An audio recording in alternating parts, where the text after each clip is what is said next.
May mga pagkakataon na ang isang babae ay naglalakad ng mag-isa at ang mundo ay nagmamadali upang husgahan siya na para bang ang kanyang pag-iisa ay tanda ng kahinaan, pagkawala o pag-abandona. Pero sa kaibuturan ng kalooban, alam mo na may mas malalim na bagay doon. Isang katahimikan na hindi walang kabuluhan, ito ay sagrado. Isang katahimikan na hindi pagkatalo, ito ay paghahanda. Isang puwersa na hindi sumisigaw, ngunit nakikilala ng kalangitan mula sa malayo. Marahil ikaw mismo ay nabubuhay ito ngayon, ang pakiramdam ng paglalakad sa isang teritoryo kung saan kakaunti lamang ang nakakaunawa sa iyong puso.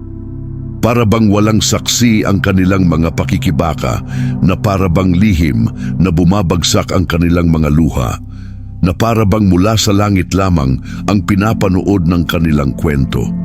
Marahil ito ang nais ipakita sa iyo ng Diyos sa araw na ito, na ang tahimik na paglalakad na ito ay may layunin na hindi makikita ng sinuman sa paligid mo. Kung hindi ka naiintindihan ng mundo, huwag mong sisihin ang iyong sarili. Kung minsan ay itinatago ng Diyos ang kanyang itinatayo dahil ang gawain ay nasa proseso pa rin. At sa pagitan ng paghatol at paghahayag, sinimulan niyang itaas ang mga kababaihan na nagdadala ng isang bagay na hindi maipaliwanag sa pamamagitan ng mga salita. Nakikita lamang sa espiritu. Sa araw na ito, malalaman mo kung bakit napakaraming bagay ang nangyari sa iyo. Bakit nagsara ang mga pinto? Bakit nga ba lumipat ang mga tao? Dahil naramdaman mo na ikaw ay pinutol, na filter, pinaghihiwalay. May isang espiritual na katotohanan tungkol sa babaeng naglalakad ng mag-isa. Kapag nagising siya, wala nang nananatiling pareho. Bago magpatuloy, samantalahin at mag-subscribe sa channel dahil dito direktang nagsasalita ako sa iyong espiritu. I-activate ang kampanilya upang hindi ka makaligtaan ang anumang mensahe na nais ilabas ng Diyos tungkol sa iyong buhay. Huminga ka ng malalim at sumama ka sa akin upang alamin kung ano ang inihahayag ng langit tungkol sa babaeng ito na hindi nauunawaan ng sanlibutan, ngunit pinarangalan ng Diyos. May mga kababaihan na tinitingnan ng mundo ng may pag-aalinlangan, na nag-iisip na naglalakad sila ng mag-isa dahil nabigo sila sa isang bagay. Ngunit ang tila pag-abandona sa mga mata ng tao ay talagang sagradong teritoryo kung saan ang Diyos ay kumikilos ng tahimik. Hindi siya naiwan sa isang tabi, siya ay hiwalay. Habang nakikita ng iba ang kalungkutan, nakikita ng langit ang layunin. Ang tinatawag ng mundo na kahinaan, ang tawag ng Diyos ay pagpapalakas. Ang katahimikan na nakapalibot sa babaeng ito ay hindi walang laman. Ito ay pagbato. Natuto siyang kumilos sa presensya ng Diyos kapag walang pumalakpak, kapag walang nakakakita sa kanyang pagsisikap o sa kanyang lihim na pakikibaka. Nalilito ng mundo ang katahimikan nito sa kahinaan dahil hindi nito nauunawaan ang mga espiritual na proseso. Hinuhusgahan nila ang hitsura, ngunit tinitingnan ng Diyos ang intensyon at paglaban na dala nito. At doon, sa nakatago, hinuhubog niya ang mga mandirigma. Sa katunayan, marami ang nag-label nito dahil nakikita lamang nila ang nakikita nila sa ibabaw. Hindi nila namamalayan na sinanay siya sa sakit na hindi magkasya sa mga salita, sa mga labanan na walang nakakita na nangyari. At ito mismo ang dahilan kung bakit pinarangalan siya ng langit, sapagkat siya ay nanatili. Hindi siya tumakas mula sa proseso, hindi siya sumuko sa disyerto, hindi niya pinatahimik ang kanyang pananampalataya. Ang iyong paglalakad lamang ay hindi isang pagkahulog, ito ay katandaan. Habang ang ilan ay lumayo, ang Diyos ay lumapit. Habang ang ilang mga hukom, siya ay nagmamarka. Habang sinusubukan ng mundo na bigyang kahulugan siya, Kinilala na siya ng langit bilang isang anak na babae na handang magdala ng isang bagay na mas malaki kaysa sa mga opinyon ng tao. Ang babaeng ito ay patuloy na naglalakad, hindi dahil alam niya ang lahat, ngunit dahil alam niya kung sino ang nasa tabi niya kahit na walang iba. May banal na pakikisama na hindi nakikita ng sanlibutan. Iyon ang dahilan kung bakit pinarangalan siya ng langit, dahil tinanggap niya ang trabaho kung saan walang nakakakita sa kanya, dahil pinahintulutan niya ang Diyos na alisin ang ingay upang palakasin ang kanyang tinig. Dahil pinili niyang manatiling tapat kapag ang buhay ay nagputol ng mga landas at nakikipaglaban sa mga presensya. Tahimik ang babaeng ito, ngunit ang kanyang lakas ay umaalingaw-ngaw sa kalangitan. Simula pa lang ito ng kung ano ang ipapakita ng Diyos tungkol sa kanya. May mga sakit na hindi nagiiwan ng mga marka sa katawan, kundi pinupunit ang kaluluwa na parang patalim. Ang pagtanggi ay isa sa mga ito. Nagtiwala siya, naniniwala, nagbigay ng kanyang puso, at hindi pinansin ng mga dapat tumanggap sa kanya. Ang pagtataksil ay hindi lamang dumating bilang isang sugat, kundi bilang isang paghahayag. Pinahintulutan ng Diyos na mahulog ang mga maskara upang tumigil siya sa paglalakad kasama ang mga taong walang istruktura para sa kanyang kapalaran. Inilantad ng sakit ang huwad at nililinis ang totoo. May mga gabi na nagtataka siya kung saan siya nagkamali, kung bakit hindi ito sapat, kung bakit ang kanyang pagmamahal ay ibinasura bilang isang bagay na pangkaraniwan. Ngunit unti-unti, sinimulan ng Diyos na ipakita sa kanya na hindi siya ang nasira, kundi ang iba na walang espiritual na kakayahang makilala siya. Ang pagtanggi ay hindi nabawasan sa kanya, pinamunuan niya siya. Sa bagbag na puso ay huminga ang Diyos ng kalinawan at pinunit ang mga ilusyon na nakakulong sa kanya. Binuksan ng pagtataksil ang kanyang mga mata sa paraang hindi nagagawa ng pag-ibig. Ang mga taong nanumpa ng katapatan ay nagpakita ng mga nakatagong intensyon. Ang iba na tila malapit ay nagsiwalat ng inggit at pagmamanipula. Kahit na ang kanyang kaluluwa ay patuloy pa rin siyang naglalakad. Sa mabagal, sugatan at tapat na paglalakad na ito, sinimulan ng Diyos na ibalik ang mga lugar na natutulog sa loob niya, na nagdadala ng lakas na hindi kailaman ipinanganak ng walang sakit.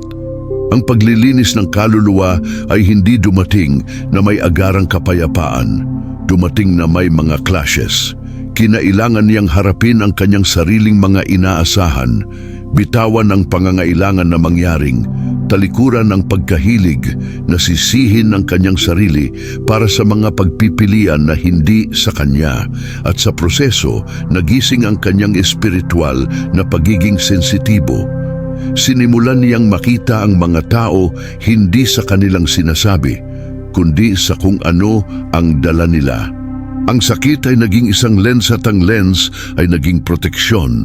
Ngayon, naiintindihan niya, hindi ito pagtanggi, ito ay pag-redirect. Hindi ito isang pagkawala, ito ay pag-filter. Hindi ito pag-abandona, ito ay banal na intervention. Ginamit ng Diyos ang sugat upang maglaan ng puwang para sa isang bagay na inilabas mula sa langit. Ang pagtataksil na tila pagkawasak ay talagang simula ng kanyang espiritual na muling pagtatayo. At ang prosesong iyon ay nagsiwalat lamang kung sino talaga siya at kung sino ang hindi dapat sumama sa kanya. Sa paglipas ng panahon, natutunan niyang tukuyin ang mga intensyon bago pa man siya magsalita. Sinanay siya ng buhay na obserbahan ang mga kilos, katahimikan, ekspresyon, at nakumpleto ng Diyos ang pagsasanay sa pamamagitan ng pagbubukas ng kanyang espiritual na mga mata.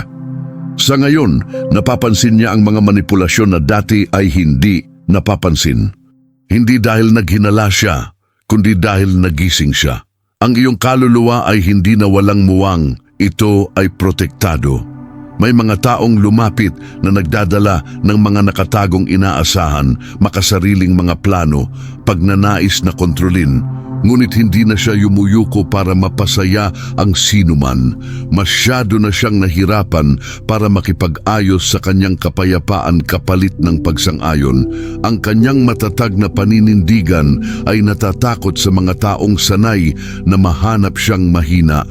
Ngayon alam na niya kung kailan dapat magsabi ng hindi. At alam niya na ang hindi na iyon ay kadalasang kanyang espiritual na kaligtasan. Ang kanyang baluti ay hindi pagmamataas, ito ay katandaan. Naunawaan niya na ang walang hangganang pag-ibig ay nagiging sanhi ng pagkabilanggo, na ang kabaitan na walang karunungan ay nagdudulot ng kaguluhan at ang empatiya na walang pag-unawa ay nagbubukas ng mga pintuan sa emosyonal na pang-aabuso. Kaya nagtayo siya ng mga hindi nakikitang pader, hindi para itulak ang mundo, kundi para protektahan ang kanyang espiritu. Ang mga pader na ito ay ginagabayan ng Diyos, hindi ng takot. Iniiwasan ito ng mga manipulator dahil hindi na ito maaaring manipulahin. Ang iyong mga paniniwala ay matatag, ang iyong intuisyon ay matalim, at ang iyong espiritu ay matatag. Ang mga taong nabubuhay sa pamamagitan ng panlilinlang ay hindi maaaring manatiling malapit sa mga taong nakakakita ng malinaw. At hindi iyon nakakalungkot sa kanya, ihatid siya. Ang kanyang espiritual na kalasag ay nagpapayanig sa mga kapaligiran kung saan pinatitibay ang mga kasinungalingan. Gayunpaman, siya ay nananatiling matamis. Hindi siya nawalan ng kakanyahan, natuto lamang siyang idirekta ang kanyang puso sa mga taong talagang karapat-dapat dito. Ang kanilang liwanag ay masyadong maliwanag upang mapapatay ng emosyonal na blackmail, tsismis o tahimik na pananakot. Naglalakad ito na protektado, binabantayan at ginagabayan, at ang kalasag na ito ay hindi nag-aalis ng layunin, pinalalakas lamang ito. Ano ang mangyayari pagkatapos ng proteksyon na ito? Malapit nang magbunyag ang kalangitan. May mga paghihiwalay na masakit na parang sugat, ngunit sa katunayan, ang mga ito ay mga banal na paanyaya. Hindi ito inihiwalay ng sanlibutan, inalis ito ng Diyos. Kapag mayroon siyang mahalagang bagay na may hahatid sa isang tao, lumilikha siya ng distansya, pinuputol ang pag-access, pinapatahimik ang mga kapaligiran at inaalis ang mga impluensya na makahahawa sa proseso. Ang kanyang kalungkutan ay hindi pag-abandona, ito ay paglalaan. Inihahanda ng Diyos ang teritoryo upang magdeposito ng isang bagay na sagrado. Napansin niya na ang mga tao ay nagsimulang mawala. Ang mga imbitasyon ay nabawasan.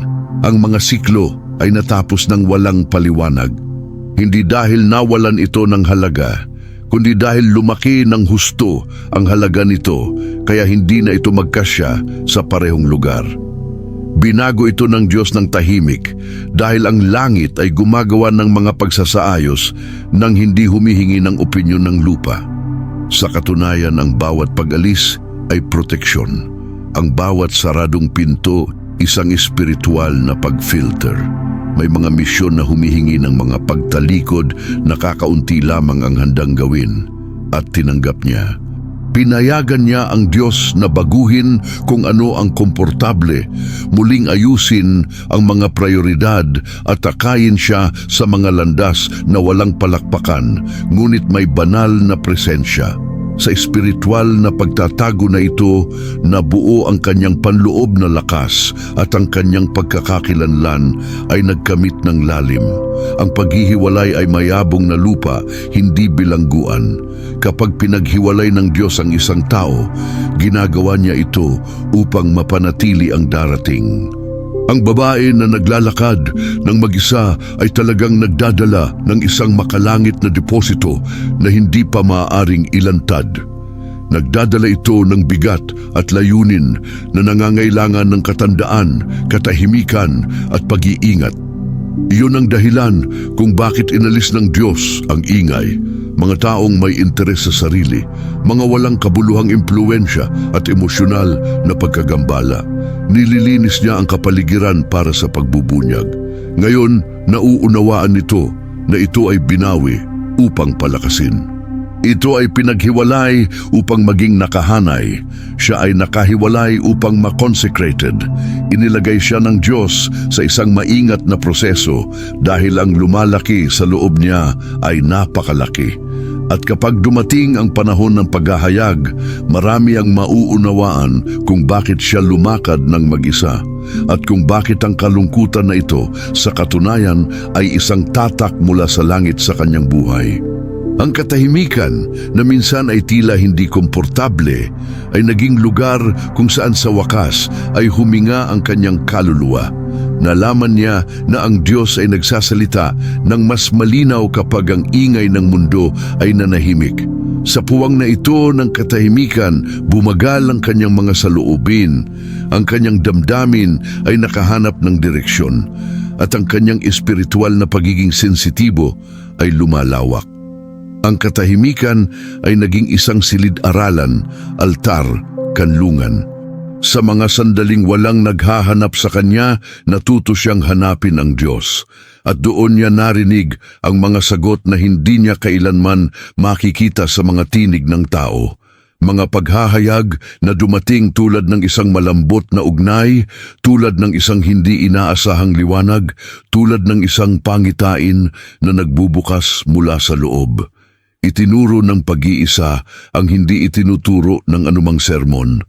Ang Diyos ay bumubulong lamang ng mga lihim sa mga taong handang makinig sa Kanya ng walang pagkagambala. Ipinakita rin sa Kanya ng katahimikan kung sino talaga siya, nang walang mga ingay sa labas upang hubugin ang kanyang pagkakakilanlan. Sinimulan niyang makita ang kanyang sarili sa pamamagitan ng mga mata ng Diyos. Tumigil siya sa pag-asa sa mga opinyon ng iba at nagsimulang pahalagahan ang espiritual na katotohanan na itinatayo sa loob niya. Ang kawalan ng pakikisama ng tao ay nagbigay ng puwang para sa supernatural na pakikisama na nagbago sa kanyang posisyon at pananampalataya. At sa tahimik na paglalakbay na ito, may isang makapangyarihang nangyari. Siya ay naging mapanganib sa kadiliman. Sapagkat ang sinumang natututong makinig sa Diyos, natututong makilala ang mali sa totoo, ang pag-atake ng intuisyon, ang takot sa paghahayag. Ang kanyang pagsunod ay nagmula sa espiritu, hindi mula sa damdamin, at binabago nito ang lahat. Ang babaeng pinamumunuan ng Diyos ay hindi nawawala. Siya ang namumuno. Ngayon, ang katahimikan ay hindi na nakakatakot, malugod niyang tinatanggap. Ito ang lugar kung saan siya bumabalik kapag kailangan niyang muling ihanay, palakasin ang kanyang sarili at alalahanin ang mga sumusuporta sa kanya. Ang tila walang laman ay naging isang tinig. Ang tila pag-abandona ay naging pagsasanay.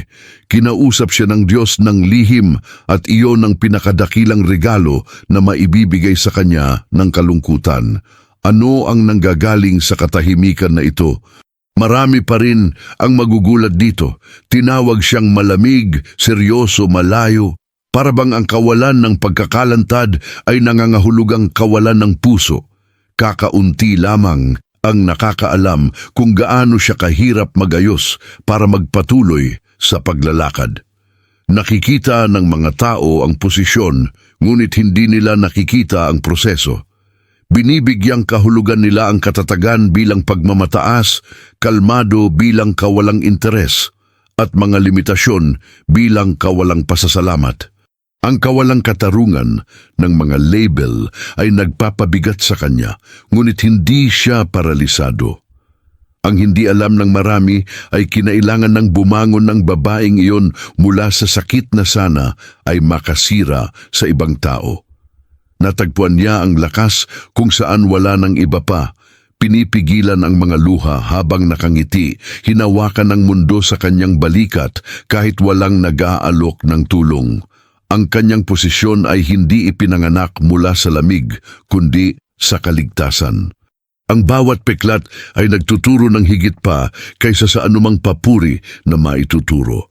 At ito mismo ang tahimik na puwersa na hindi nauunawaan ng mundo.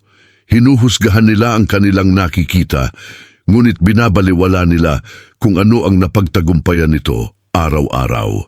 Hindi nila namamalayan kung gaano kalaki ang espiritual na pakikibaka na kinakaharap niya at na, kahit gayon, nakatayo pa rin siya. Alam ng langit kung ilang beses na siyang bumangon ng walang mga saksi. Alam ng Diyos kung gaano karaming mga sirang panalangin ang kanyang ipinagdarasal at kung gaano karaming beses niya itong pinigilan. Ang mga label ay hindi tumutukoy sa babaeng ito. Inihahayag lamang nila ang limitasyon ng mga taong nagsisikap na maunawaan siya ng mababaw. Naging mapili siya hindi dahil sa kapalaluan, kundi dahil sa karunungan.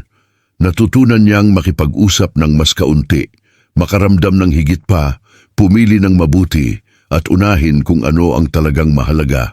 At kahit na hinuhusgahan nila siya, nananatiling matatag siya dahil ang kanyang pagkakakilanlan ay hindi ipinanganak ng pagsang-ayon ng tao. Sa ngayon, naglalakad siya nang hindi na kailangang ipaliwanag ang kanyang sarili. Alam niya na mas kilala ng Diyos ang kanyang puso kaysa sa sinumang nagmamadali na nagmamasid. Alam niya na ang kanyang kwento ay may layunin, hindi entablado. Maaram hiya nga an hustisya, han Diyos diri, mawawalan hin pagtagad ngan hahusto nga panahon, igin papakita han langit kun anoan, ginbaluktot han tuna. Hinuhusgahan?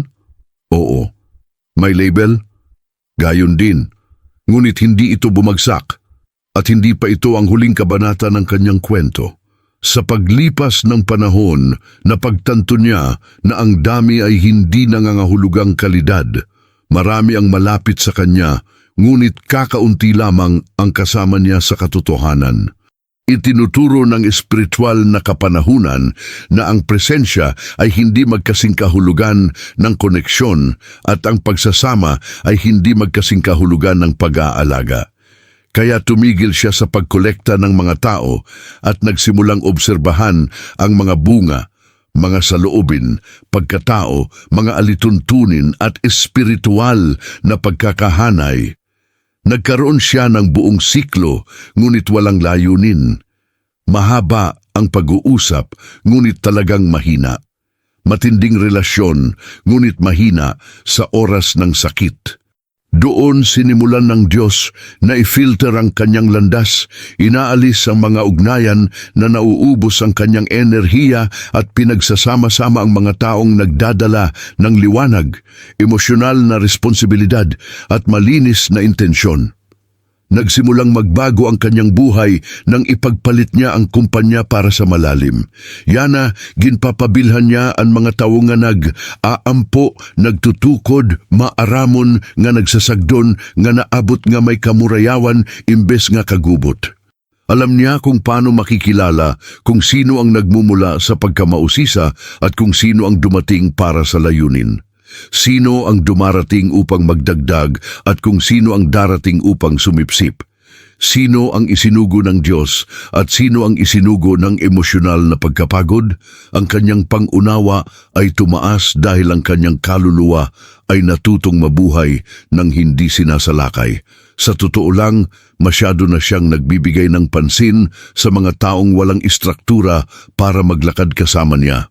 Binuksan na nito ang mga pintuan para sa mga taong gusto lamang ng tulong, ngunit hindi komunyon.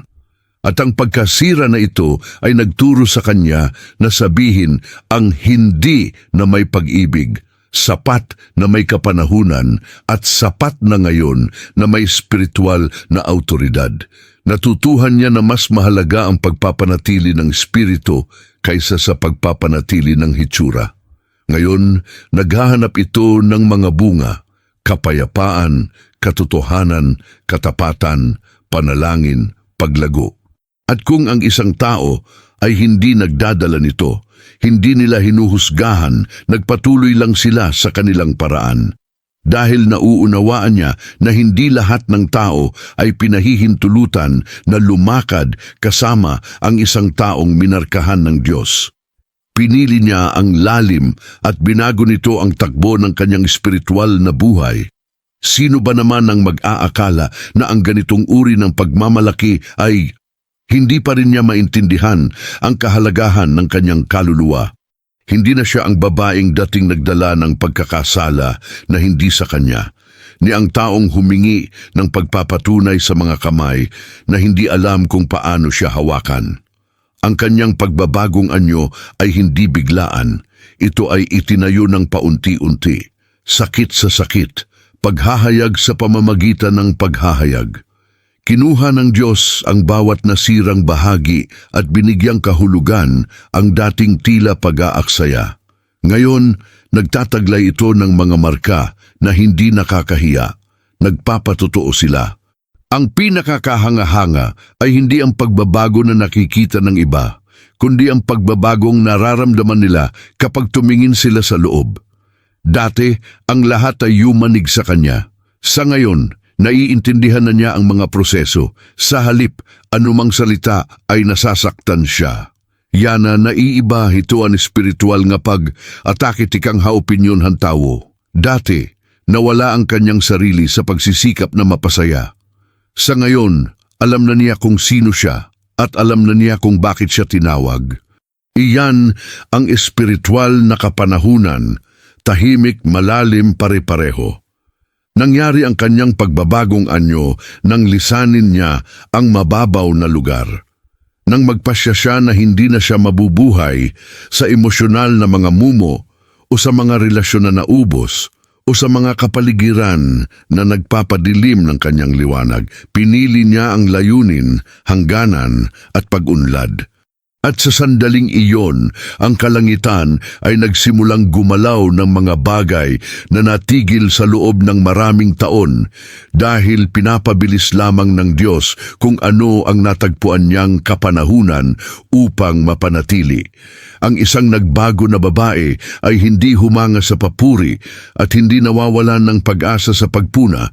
Hindi na ito nakasalalay sa mga lumang siklo, hindi ito kumakapit sa kung ano ang natapos na at hindi nito sinusubukang iligtas ang natapos na ng Diyos.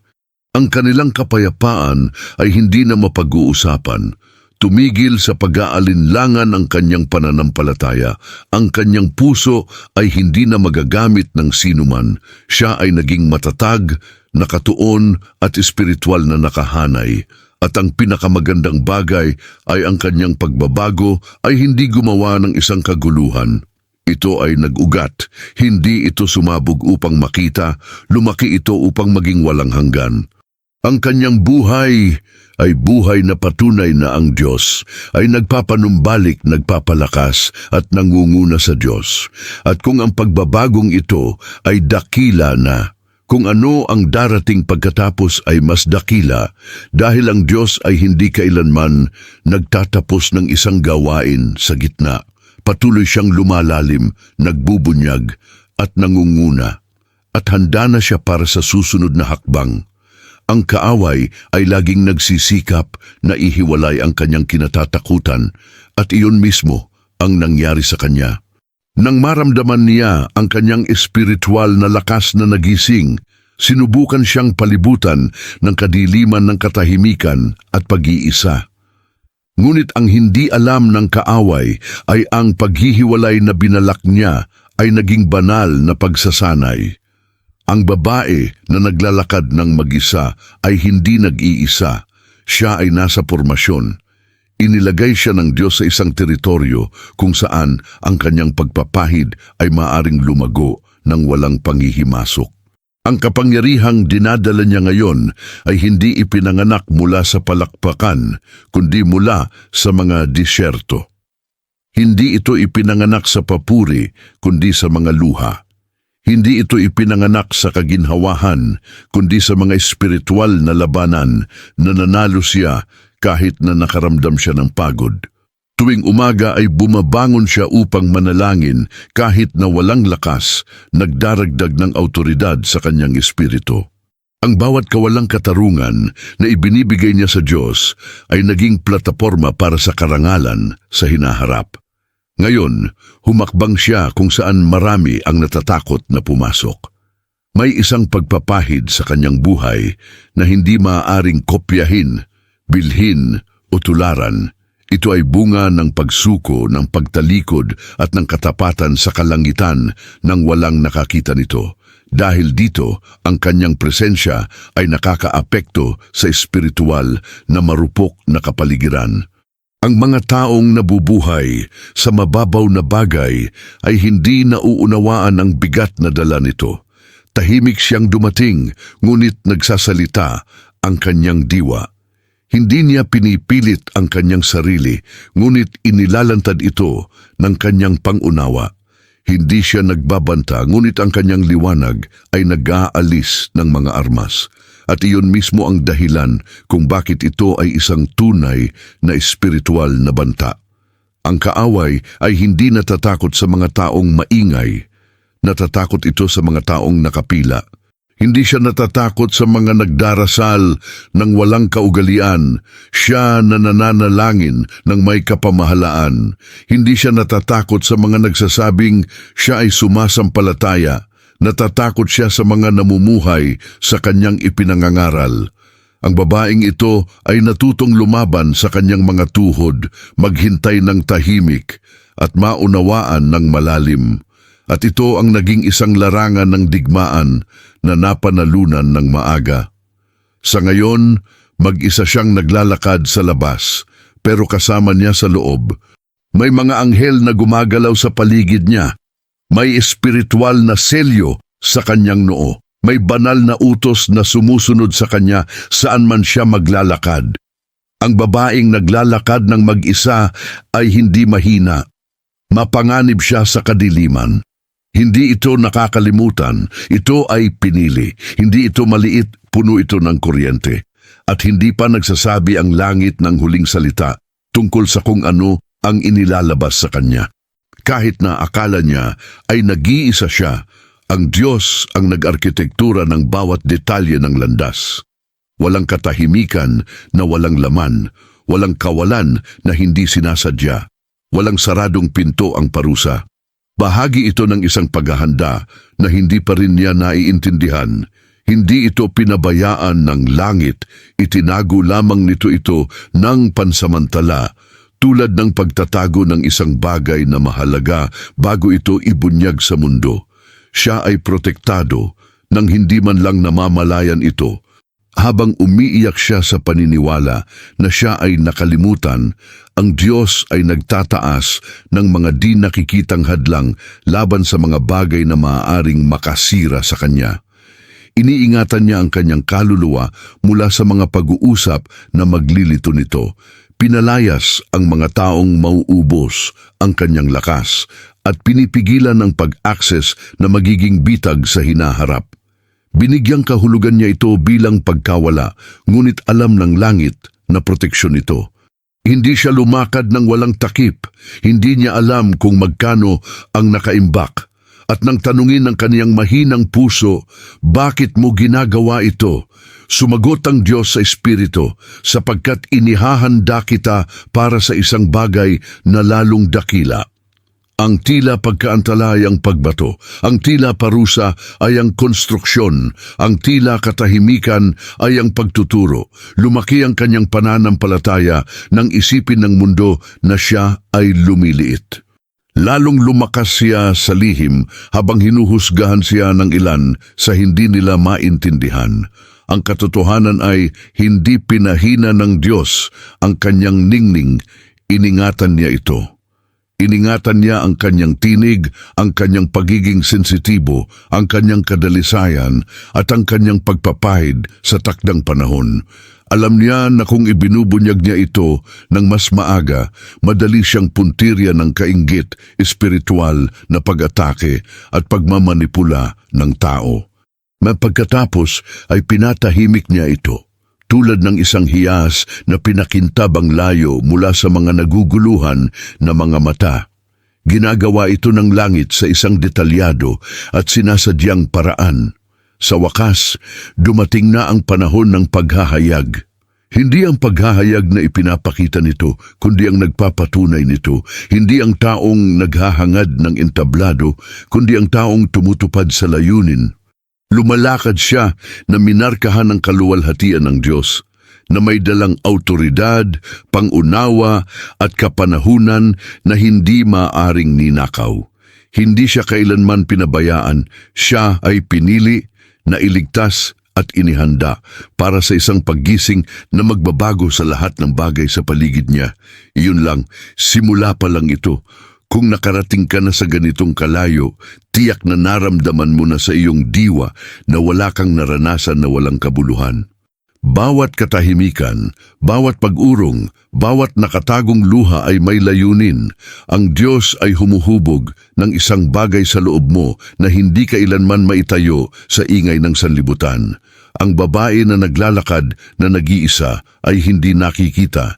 Siya ay binabantayan, pinoprotektahan at binigyan ng kapangyarihan ng kalangitan. At ngayon ay tinatanong ko kayo, ano ang ipinakita sa iyo ng Diyos tungkol sa inyong sarili sa paglalakbay na ito? Anong mga bahagi ng iyong kwento ang nakikita mo na talagang paghahanda at hindi pagtanggi? Anong mga pag-uugali ang kailangan mong iwanan upang makapasok ng isang beses at para sa lahat sa babaeng pinalaki ka ng Diyos? Hanggang saan ka handang lumakad kasama ang Diyos kung walang ibang lumalakad sa tabi mo?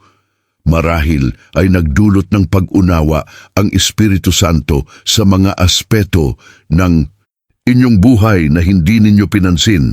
Marahil ay naramdaman mo na ang ilang mga sakit ay bukas pa rin, ngunit ngayon ay may isang layunin na inihayag. Marahil ay napagtanto ninyo na ang inyong kalungkutan ay hindi pag-abandona. Ito ay banal na paghihiwalay. At ngayon alam mo ito, ano ang gagawin mo sa paghahayag na ito? Mananatili ka bang nakatago o pananatili ka sa pwesto ng autoridad na ibinigay sa iyo ng Diyos? Ang iyong pagbabagong anyo ay hindi nagtatapos dito. Iyon lamang ang punto kung saan tinawag ka ng Diyos na tingnan ang iyong sarili sa pamamagitan ng mga mata ng langit, hindi sa mga mata ng paghatol ng tao. Handa ka para sa higit pa kaysa sa iniisip mo. May mga pangako na naghihintay sa kanyang paninindigan. May mga tadhana na naghihintay sa iyong pagsunod. May mga espiritual na teritoryo na naghihintay sa iyong katatagan. Pumayag ka bang gawin ang susunod na hakbang? Kung ang mensaheng ito ay nagsalita sa iyo, mag-subscribe sa channel, i-on ang mga notification at ibahagi ito sa isang taong kailangang marinig ang katotohanan ito mula sa langit. Araw-araw, may bago sa buhay mo ang Diyos. Huwag maglakad ng mag-isa sa paglalakbay na ito. Lumakad ng matatag, gising at sinamahan ng tamang salita.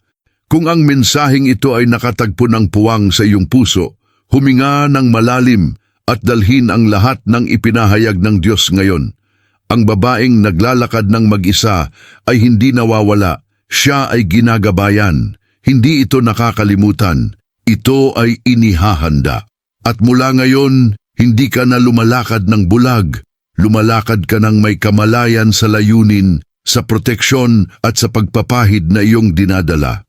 Tandaan, ang bawat tahimik na hakbang mo ay umaalingaw-ngaw sa kalangitan. Ang bawat nakahanay na desisyon ay nagbubukas ng espiritual na mga pintuan. At ang bawat paghahayag na ibinigay sa iyo ng Diyos dito ay simula lamang ng isang mas malalim na paglalakad kasama niya. Bumalik sa tuwing kailangan mong marinig muli, bumalik sa pagkakahanay o muling buhayin ang iyong espiritu. Kung hindi mo pa nagagawa, mag-subscribe sa channel, i-on ang mga notification at manatiling malapit.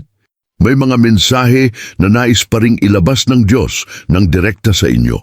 At nais kong lumakad kasama ninyo sa bawat isa sa mga ito. Naway ingatan ka ng langit, palakasin ka at ihayag sa iyo kung ano ang darating. Hindi ka nag-iisa, inaakay ka.